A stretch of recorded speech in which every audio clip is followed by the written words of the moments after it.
Ladies and gentlemen, right now as we speak, I am gearing up for what is probably going to be the craziest move in crypto to date. And I'm not talking about a couple of dollars here and there. I'm talking about the entire crypto space popping off. Just to put it into perspective, I personally think we'll be seeing some massive growth throughout the next couple of months, way more than most people have anticipated. And that's one of the funniest things. People look at the Bitcoin or crypto prices right now and think, oh, it's back at all-time high levels. This is maybe where we stop gaining and start falling down. But I present to you this right here. Right now, I personally believe, even though we are at high prices, euphoria is not here at all yet. And the super cycling has still got to happen. Usually Bitcoin only breaks its all-time high after the halving. This cycle, it broke it before the halving, but I think that usually the massive move starts a couple of months, couple of weeks, let's say, after the halving, and right now we're getting towards that spot. And really, when you start looking at prices, it's been mostly sideways for a while. But when you look at the institutions in the background, we are ramping up, ladies and gentlemen. We are ramping up the pace, and we are right now on pace for the craziest run for crypto ever. And I haven't posted this yet, I believe, but I want you guys to take a look at what I've got right here over on my left. What this is showing is the bigger altcoins that have made an all-time high against Bitcoin. And this is a crucial thing, because the moment that most altcoins start to make new all-time highs versus Bitcoin is when you know you should probably start getting more careful. Because at that point, euphoria is here, people are making crazy gains left and right, and it's starting to get more and more scary. But what this showcases is that most coins, as we speak, have not outperformed Bitcoin just quite yet. And so when I relate back to this post I have shown you multiple times throughout time, I guess, it becomes quite apparent that first you have Bitcoin gaining, which it did. It broke an all-time high and was pretty massive. Then Ethereum, and there comes the kicker. Yes, Ethereum is getting the ETFs, which most likely will be included in a lot of BlackRock's offerings, which most likely will include getting a lot of eyes on altcoins, starting with Ethereum, of course. But Ethereum has not even broken its all-time high. Matter of fact, versus Bitcoin has been a pretty negative show. And I think that before we start to get afraid, we have to first see a paradigm shift where Ethereum breaks out versus Bitcoin and really does some crazy numbers versus it, which could happen now, right? That could be the phase now as the ETFs start to roll in over the next few months. And only then will it go over to the bigger and bigger altcoins. And ladies and gentlemen, the most important part that I'm referring to there is not gaining on its own, because gaining on its own, if it's going along the lines of Bitcoin, is not that special. I'm talking about outperforming Bitcoin with size over time that as of this point, most of the big altcoins have yet to do.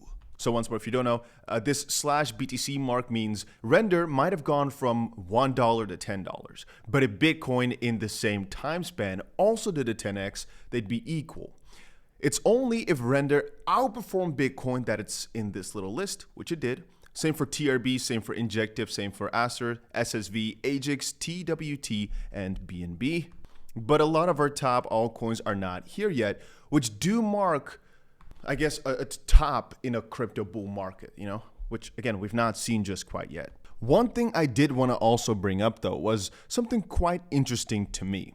And that was actually how I expect that over the next few months, so much money will be flowing into Ethereum, and not just to hold, but also to speculate. Here's, for example, a interesting chart that shows Bitcoin CME versus Binance Futures open interest, and that for Ethereum, right? And so with Bitcoin, it's quite apparent that the moment we got ourselves those ETFs and TradFi came in hot, that we had a really crazy spurt from there on out. That was, I believe, January 10th.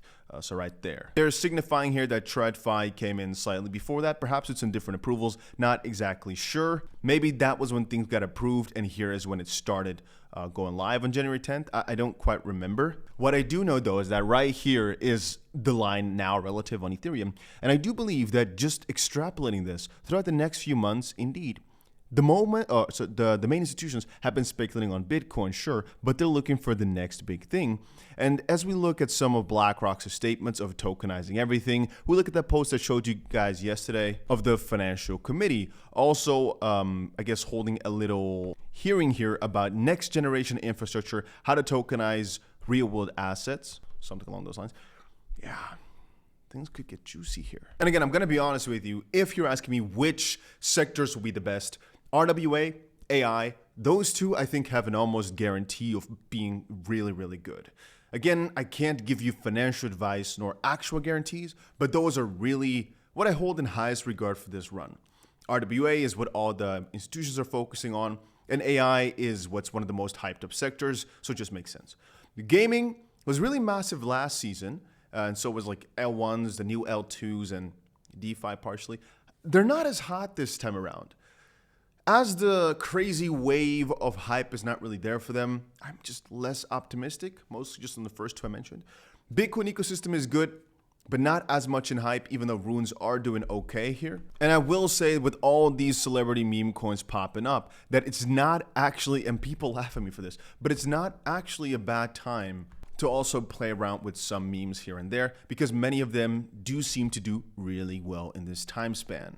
I should also note that very often Bitcoin just kind of follows along with the S&P. If the S&P goes down, which it's been doing for the past couple of days, Bitcoin sees a similar fate. Just wanted to quickly make that clear. And if you're asking me where are we headed towards, I'd personally tell you that I think a couple $100,000 per Bitcoin for the next year or so ain't really that crazy. My bottom expectation, the lowest that I could ever think of, is like 120,000, 130,000, just basically doubling from here.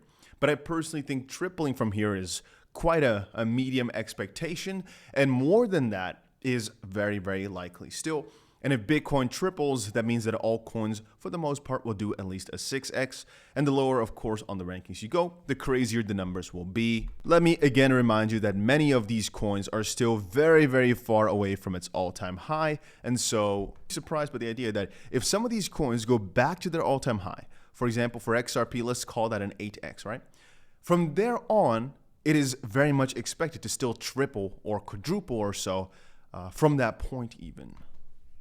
So yes, long story short, I'm expecting some crazy gains for many of the coins you know and love, especially some of the newer ones. It's just been a little bit more exciting for right now, but I will again add that the season for a lot of these old coins just hasn't come yet. They're not dead, they're just not in season quite yet, but I think it will come. Anyway, remember guys, the most of the gains will be made in peak bull market times, but the best preparation to set yourself up for those gains is by being as early as possible. And the earliest day you can start is today. I always recommend people, again, not financial advice, but just my thoughts. It's better to just put $1, $10 or so in a crypto today, and then realize for yourself, or I guess make a decision for yourself if you want to expand that over time, but make your first purchase, or I'd say invest as soon as possible into a new asset class. Of course, with money you're able to lose. That's why I'm putting up here $10 just as a start of sorts, just so you know how it works. I know even if you do not really want to, I'd always say just try it out. See how technology works, see how purchasing of these sorts actually goes, and then decide for yourself if you want to continue or not. But understand that, yes, the cycle could be over and a bear market could start any day. But if the past, I guess, is a good teacher, then right now we are only at the start of the craziest of moves. But yeah, that's about it.